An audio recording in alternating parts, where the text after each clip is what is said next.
شہر حیدرآباد و دکن کے مسلمانوں کے خلاف نفرت پیدا کرنے والی متنازع تیلگو فلم رضاکار کا ٹریلر ریلیز۔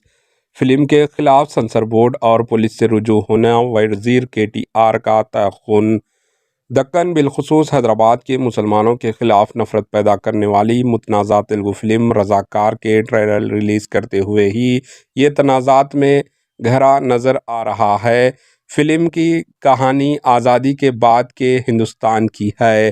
ٹریلر کے آغاز میں ہی کہا گیا ہے کہ ہندوستان کو انگریزوں سے 15 اگست 1947 کو آزادی ملی، لیکن حیدرآباد کو آزادی نہ مل سکی۔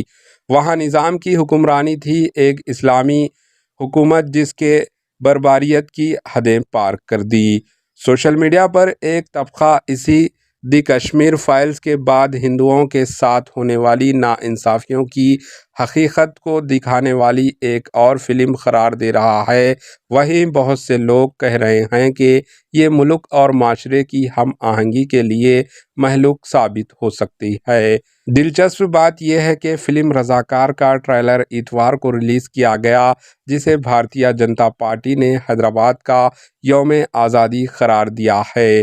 فلم کے 1 منٹ 43 سیکنڈ کے ٹریلر میں ایسے بہت سے وحشیانہ مناظر ہیں جس سے مسلمانوں کے خلاف نفرت میں مزید اضافہ کر سکتے ہیں۔ ٹریلر میں بتایا گیا ہے کہ کس طرح قاسم رضوی نے نظام کی حکمرانی کو برقرار رکھنے کے لیے ہر گھر پر اسلامی پرچم لگانے کا حکم دیا۔ ٹریلر میں رضاکار بار بار یہ کہتے نظر آ رہے ہیں کہ حیدرآباد ایک اسلامی ریاست ہے، اس میں ایک مکلمہ ہے، چاروں طرف مساجد بنے ہیں۔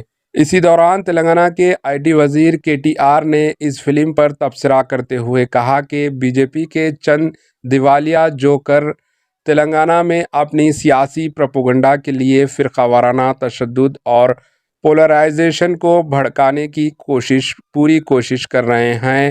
ہم اس معاملے کو سنسر بورڈ اور تلنگانہ پولیس کے ساتھ بھی اٹھائیں گے تاکہ اس بات کو یقینی بنایا جا سکے کہ تلنگانہ امن و امان کی صورتحال متاثر نہ ہو۔ Bureau report AHN news.